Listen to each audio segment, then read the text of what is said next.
The Maya civilization was one of the most impressive and prosperous in the Americas.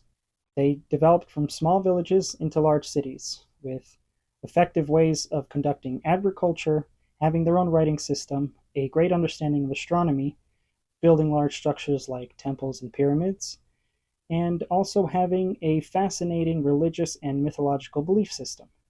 Overall, the Maya had a well developed culture, and for that reason, I wanted to discuss one of the entities in their mythology, that being Camazotz. Welcome back, and let's get into this.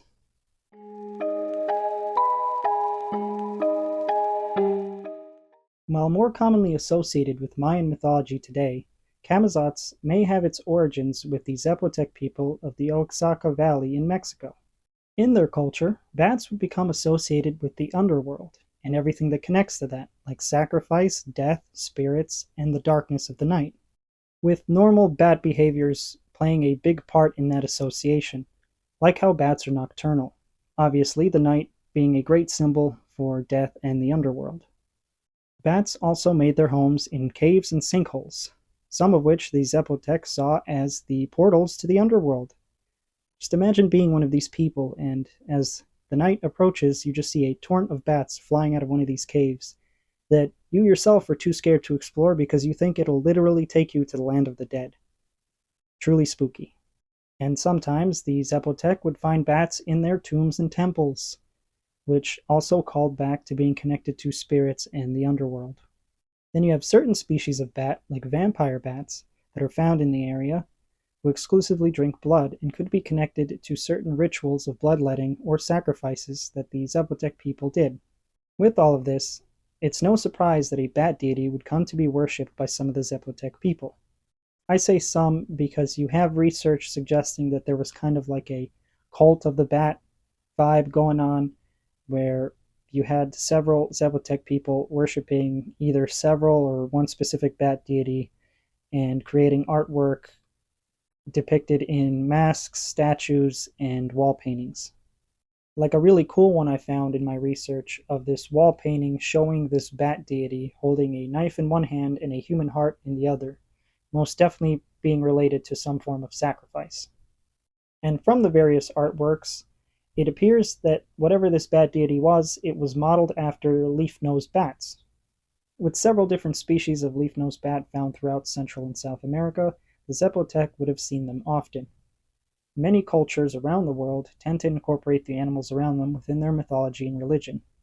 Some scholars like to think that the vampire bat was a big inspiration for this bat deity, given the previously mentioned blood drinking and bloodletting and sacrifice stuff that the Zapotec did.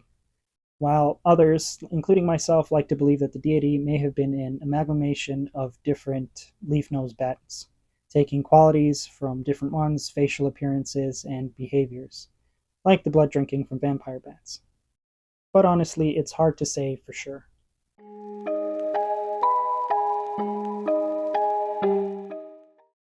So how does all of this connect to the Mayan mythologies? Well, the Zapotec were not far from the Mayan Quiche people, and they certainly would have interacted with each other and mixed cultures and beliefs. And this most likely included the Zapotec bat deity, which would later be called Camazotz by the Quiche Mayans. The name Camazotz actually comes from the Mayan Quiche people's language, which means death bat or snatch bat, depending on the translation. The Quiche people were predominantly found in the highlands in Guatemala, and their ancestors still exist to this day. Camazotz is described as a spirit or a demon, though some sources describe it as a god. With the limited information that exists in the modern day, it's kind of hard to say for certain. The physical appearance of Camazotz was described as a large humanoid bat. Specifically, the face would take on the features of, you guessed it, leaf-nosed bats, with its nose specifically being described as being flint knife shaped. In Mayan mythology, Camazotz was associated with death, sacrifice, and the night, probably for the same reasons we discussed prior. And finally, Camazotz's most prominent appearance in the Mayan mythos was probably in the storytellings of the Popol Vuh, which we'll get into next.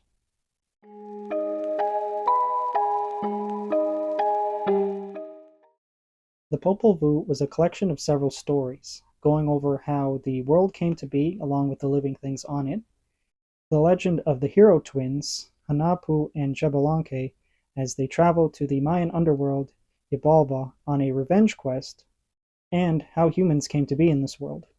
Traditionally, the Popol Vuh was passed down through oral means, when a Spaniard named Francisco Jimenez translated it into a multi-part book. It was difficult to do, but with his work it has allowed the stories to continue into the modern day.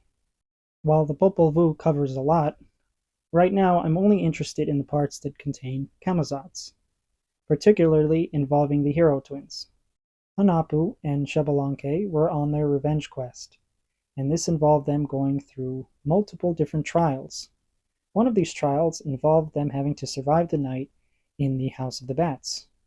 Kind of like a Five Nights at Freddy's situation, except instead of murderous animatronics, they had to deal with several Camazotz. Or death bats, if you want to call them that. The brothers decided to hide in their blowguns and stay put. Easy enough, right? Just wait until the morning light starts pouring in. Well, apparently the Camazotz, or death bats, were very noisy, but then suddenly it got very quiet. So the brothers thought morning must be approaching and the bats have gone away. So one of these brave souls had to stick their head out and check.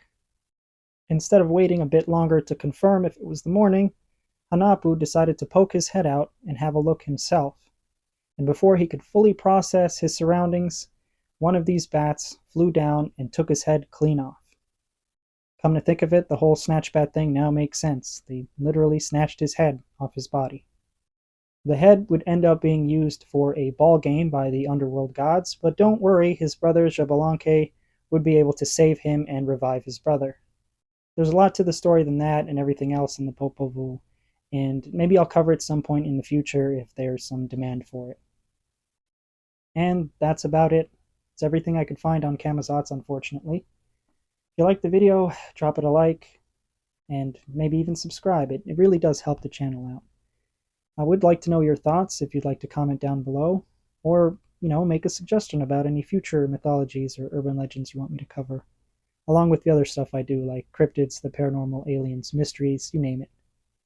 And until next time, if you find yourself hiding in an oversized blowgun with murder bats outside, just remember, wait until the sunlight starts coming in.